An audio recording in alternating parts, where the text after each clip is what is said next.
আসসালামু আলাইকুম ওয়া রাহমাতুল্লাহি ওয়া বারাকাতুহু।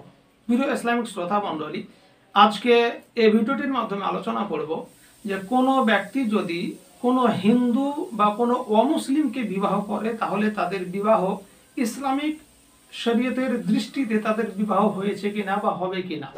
অর্থাৎ ধরেন যে একজন মুসলিম যুবক বা ছেলে যদি কোনো অমুসলিম মেয়েকে বিবাহ করে, বা একজন মুসলিম মেয়ে যদি কোনো অমুসলিম বা হিন্দু ছেলেকে বিবাহ করে, তাহলে তাদের বিবাহ হবে কিনা শরীয়তের দৃষ্টিতে এই বিষয় নিয়ে। তো প্রথমত এই প্রশ্নের উত্তর আমি সংক্ষিপ্ত আকারে সরাসরি কোরআন মাজিদ থেকে দেব, তারপরে বিস্তারিত আলোচনা করবে ইনশাআল্লাহ। তো এই প্রশ্নের সংক্ষিপ্ত উত্তর হলো এটাই যে হিন্দুরা হলো মুশরিক বা অমুসলিমরা হলো মুশরিক।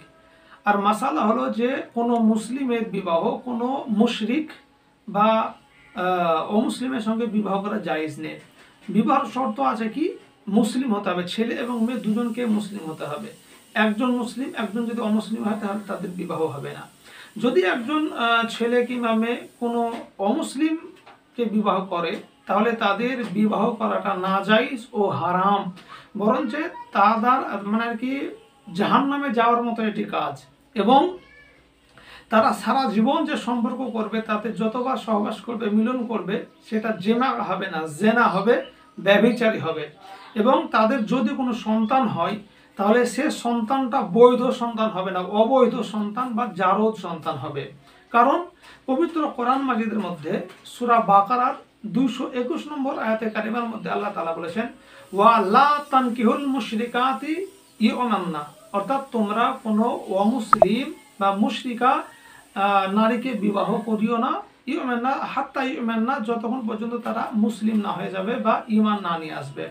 তো এটা হলো সংক্ষিপ্ত উত্তর। যিনাদের সময় নেই তিনারা যেতে পারেন, আর যিনাদের হাতে সময় আছে তিনারা বিস্তারিত এর উত্তরটা জানতে পারেন। যদি বিস্তারিত ভিডিওটি শেষ পর্যন্ত দেখেন, আশা করছি অনেকটা ডাউট ক্লিয়ার হয়ে যাবে। আর আজকের আলোচনা সরাসরি পবিত্র কোরআন মাজিদ থেকে হবে। তো এই প্রশ্নের উত্তর যদি বিস্তারিত জানতে হয় তাহলে এই যে আয়াতে কারিমাটি বললাম সূরা বাকারা 221 নম্বর আয়াতে কারিমা, এই আয়াতটির শানে নজুল এবং এর আয়াতের অনুবাদ আমাদেরকে জানতে হবে। এই আয়াতের দুটো শানে নজুল আছে। আমি প্রথমে আয়াতের অর্থ বা অনুবাদ করার আগে আপনাদের শানে নজুল দুটো শোনাই, তাহলে অনেকটা ক্লিয়ার হয়ে যাবেন 50%। তারপরে এর অনুবাদ করলে পরে পুরো 100% ক্লিয়ার হয়ে যাবেন। তো শুনুন, প্রথম যে শানে নজুল, আমরা প্রায় সকলেই জানি যে হুজুর সাল্লাল্লাহু তাআলা আলাইহি ওয়াসাল্লাম ইনি মক্কা থেকে হিজরত করে মদিনা চলে এসেছিলেন, সঙ্গে সাহাবায়ে কেরামগণ চলে এসেছিলেন। তো একজন সাহাবী যার নাম হলো হযরত মারসাদা গানাবী রাদিয়াল্লাহু তাআলা আনহু, ইনাকে হুজুর সাল্লাল্লাহু আলাইহি ওয়াসাল্লাম মক্কায় পাঠিয়েছিলেন, মক্কাতুল মুকাররমায়, কারণ তিনি যেন যুক্তি কৌশলে মুসলমানদেরকে মদিনায় নিয়ে চলে আসতে পারেন। তো হুজুর সাল্লাল্লাহু আলাইহি ওয়াসাল্লামের কথা মোতাবেক এই সাহাবী হযরত মারসাদ গানাবী ইনি মক্কা গিয়েছিলেন। এবং মক্কাতে যখন অন্ধকারের যুগ ছিল, অর্থাৎ ইনি যখন অমুসলিম ছিলেন, সে সময় একজন মুশরিকা নারী, তার নাম হলো আন্নাক, সেই আন্নাক একজন মুশরিকা নারীর সঙ্গে এর অবৈধ সম্পর্ক বা ভালোবাসা ছিল। আর সে আন্নাক মুশরিকা নারী, সে দেখতেও অতি সুন্দর ছিল এবং ধনবতী বা সম্পদশালী ছিল। তো যখন এই সাহাবী রাসূল হযরতে মারসাদ গানাবী মক্কায় উপস্থিত হয়েছেন, তখন তিনি খোঁজ পেয়ে মানে কি যখন খবর পায় সে মহিলাটি আন্নাক, সে মুশরিকা মহিলাটি, তখন এই হযরতে মারসাদ গানাবী ইনার কাছে উপস্থিত হয়ে সহবাস বা মিলন করার মানে আর কি প্রার্থনা করে, মিলন করতে বলে। কিন্তু এই সাহাবী রাসূল আল্লাহ তাআলার ভয়ে তার সেই মহিলাটিকে বলে, মানে আন্নাক মুশরিকা মহিলাটিকে বলে যে ইসলাম এটাকে অনুমতি দেয় না, আর আমি হলাম একজন মুসলিম, সুতরাং এটা আমার পক্ষে সম্ভব নয়। তখন সেই মুশরিকা আন্নাক মহিলাটি হযরতে মারসাদকে বিবাহ করার প্রস্তাব দেয়, তাহলে বিবাহ করে না, বিবাহ করে মিলন করো। কিন্তু হযরতে মারসাদ গানাবী ইনি তখন বলেছিলেন যে আমার বিবাহ করার দায়িত্ব আমার হাতে নেই, হুজুর সাল্লাল্লাহু তাআলা আলাইহি সাল্লামের অনুমতি ছাড়া আমি বিবাহ করতে পারবো না। যাই হোক, হযরতে মারসাদ গানাবী যে কারণে মক্কা এসেছিলেন, তো মক্কায় যুক্তি কৌশলে মুসলমানদেরকে মদিনায় নিয়ে যাওয়ার পর হুজুর সাল্লাল্লাহু আলাইহি ওয়াসাল্লামকে এই ঘটনাটি তিনি বিস্তারিত খুলে বলেন। তখনই এই আয়াতটি নাজিল হয়, ওয়ালা তানকিহু, মানে এই আয়াতটি ওয়ালা তানকিহুল মুশরিকাতি হাত্তা ইউমান্না, এই আয়াতটি 1 নম্বর শানে নজুল। এবার দ্বিতীয় নম্বর আরো একটি সান্নিধ্য রয়েছে, সেটি হলো আরো একজন সাহাবী রাসূল হযরতে আব্দুল্লাহ ইবনে রাবাহা। তো হযরতে আব্দুল্লাহ ইবনে রাবাহা ইনি একজন সাহাবী রাসূল, ইনার একজন কৃতদাস ছিল, একজন দাসী ছিল, একজন মহিলা। তার উপরে কোনো ত্রুটির কারণে বা কোনো ভুলের কারণে তাকে একসময় চপেটাঘাত অর্থাৎ মেরেছিল। আর মারার পরে এই সাহাবী রাসূল হযরত আব্দুল্লাহ ইবনে রাবাহা হুজুর সাল্লাল্লাহু তাআলা আলাইহি ওয়াসাল্লামের পবিত্র দরবারে এসে উপস্থিত হন। উপস্থিত হওয়ার পরে হুজুর সাল্লাল্লাহু আলাইহি ওয়াসাল্লাম সেই কৃতদাস বা দাসের অবস্থা জিজ্ঞাসা করেন। তখনই এই সাহাবী রাসূল তার কৃতদাস বা তার দাসীর সেই অবস্থাটা পরিষ্কারভাবে খুলে বলেন যে তিনি আল্লাহ তাআলাকে বিশ্বাস করেন, আপনার রিসালাতকে সাক্ষ্য দেন, তিনি নামাজ পড়েন, রমজান মাসে রোজা করেন, ও বেশি বেশি ওযু করেন। এই কথা শোনার পর হুজুর সাল্লাল্লাহু আলাইহি ওয়াসাল্লাম তখন সেই হযরত আব্দুল্লাহ ইবনে রাবাহা রাদিয়াল্লাহু তাআলা আনহুকে বলেছিলেন যে তিনি একজন মুমিনা, সে একজন মুসলিম। তখন এই সাহাবী রাসূল শপথ করে বলেন যে আমি আমার সেই দাসীকে আজাদ করে দিয়ে আমি তাকে বিবাহ করব।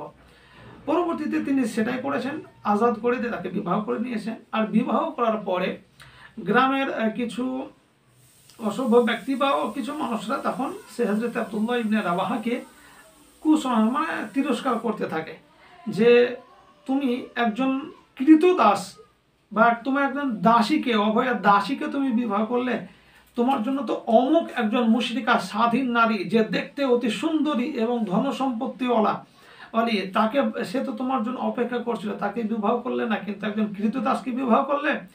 এই আয়াতে মানে এই কারণেই, এই জন্যই আল্লাহ পাক এই আয়াতে কারিমাটি নাজিল করে আল্লাহ পাক পবিত্র কোরআন মাজিদে পরিষ্কারভাবে জানিয়ে দিয়েছেন যে একজন কৃতদাস মহিলা, মুসলিম মহিলা একজন মুশরিকা মহিলা চাইতে অতি উত্তম, একজন স্বাধীন মুশরিকা চাইতে অতি উত্তম। মানে একজন মুসলিম গোলাম বান্দি একজন অমুসলিম যতই ধন সম্পত্তি বা সুন্দরী হোক ও চাইতে অতি উত্তম।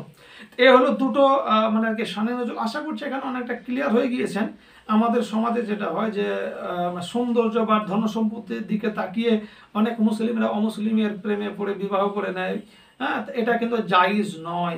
তো আসুন এবার আরো যেটুকু বাদ বাকি আছে সরাসরি আপনাদেরকে পবিত্র কোরআন মাজিদের সূরা বাকারার 221 নম্বর আয়াতে কারিমাটি দেখিয়ে তার অনুবাদ করে দিই, তাহলে পরে একবারে ক্লিয়ার হয়ে যাবেন। তো চলুন সরাসরি পবিত্র কোরআন মাজিদে আপনাদেরকে দেখানোর চেষ্টা করছি। আশা করছি আপনারা দেখতে পাচ্ছেন সূরা বাকারার 221 নম্বর আয়াতে কারিমা আল্লাহ তাআলা বলছেন যে ওয়ালা তানকিহুল মুশরিকাতি, তোমরা কোনো মুশরিকা নারীকে বিবাহ করিও না, হাত্তা ইউমিনা অর্থাৎ যতক্ষণ পর্যন্ত তারা মুসলমান না হয়ে যায় বা তারা যতক্ষণ পর্যন্ত ঈমান না নিয়ে আসে। তো এটা 431 নম্বর যে টিকা, এই সান্নাজুলটা আমি প্রথমে যেটা বর্ণনা করলাম সেটাই যদি আপনাদের সময় থাকে আপনারা একবার পড়ে নিতে পারেন। যাই হোক, তারপরে আল্লাহ তাআলা বলছেন ওয়ালা আমাতুম মুমিনাতুন খায়রুম মিন মুশরিকাতিন ওয়ালাউ আজাবাতকুম, এবং একজন নিশ্চয় মুসলমান কৃতদাসী অংশীবাদী নারী অপেক্ষা উত্তম। অর্থাৎ একজন মুসলমান দাসী একজন মুশরিকা মহিলা চাইতে, মুশরিকা নারীর চাইতে অতি উত্তম।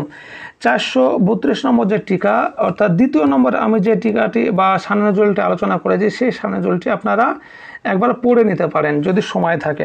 তো এখানে কি বলছেন, ওয়ালাউ আজাবাতকুম, যদিও তারা সম্পদের দিক দিয়ে বা সৌন্দর্যের দিক দিয়ে চমৎকৃত করে, মানে তারা যদি ভালো হয় বা চমৎকার হয়।